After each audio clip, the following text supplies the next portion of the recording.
May gagawin tayo mga idol ng Lolo X4. Yan. Si Lolo X4 125. Yan, ang ganda po.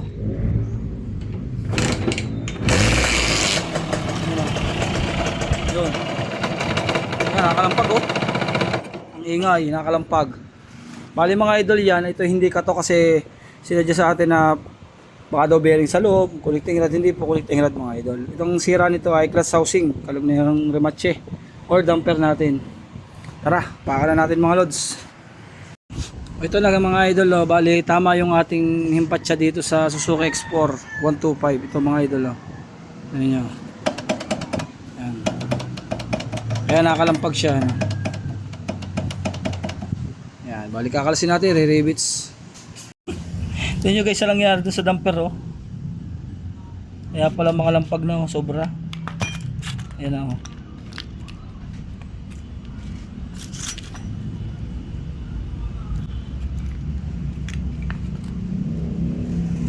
Ito guys ang ginagamit nating class damper para mas matibay ito, SK. Huwag kayong gagamit ng ibang brand kasi ito guys, habang natagal, naganda to, matigas.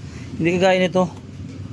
Yan, nadudurog yung mga nabibiling kung anong brand yan. Talagang SK lang ang bibilin nyo.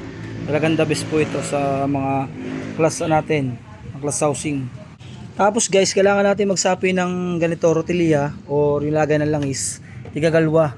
Kasi kung hindi kayo maglalagay, hindi siya aangat yung goma mga idol, oh. Hindi siya aangat, yan, oh. Hindi siya aangat dito. Kasi kung wala, halimbawa wala, nakaangat yan. Tingnan nyo. Ayan, oh, lubog. Kaya pag na-press to, halimbawa, na-rematchin nyo na, bali natuon dito, hindi natutuunan yung goma. Kaya ang ginagawa natin guys, ito. Sasapi tayo ng dalawang rotilya, tiga-tigalwa. Yan, lalagyan natin lahat. Ngayon guys, ganyan yung ginawa ko. Naglagay ako ng paikot sa rotilya, tapos meron tiga-tigalawang sapi sa ilalim. So, saka natin siya i-rematch na. Alright. Okay.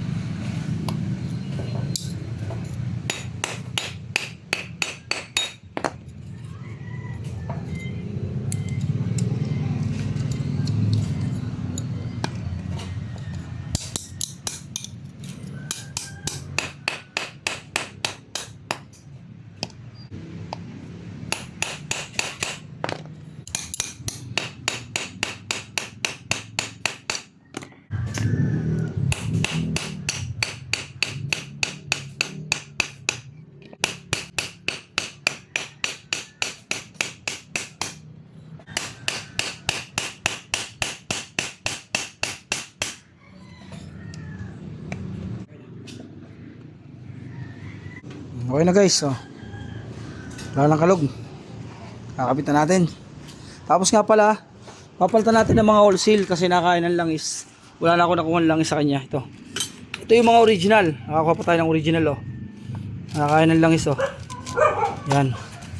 1,000 mahigit din to mga lods. Itong nakain ng langis. Ayan na mga idol. Mayumi na. Alright na. Okay na mga lods. Yun. Nadali din. Lolo X4.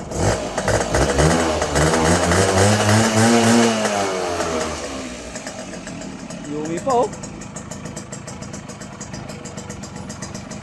Alright.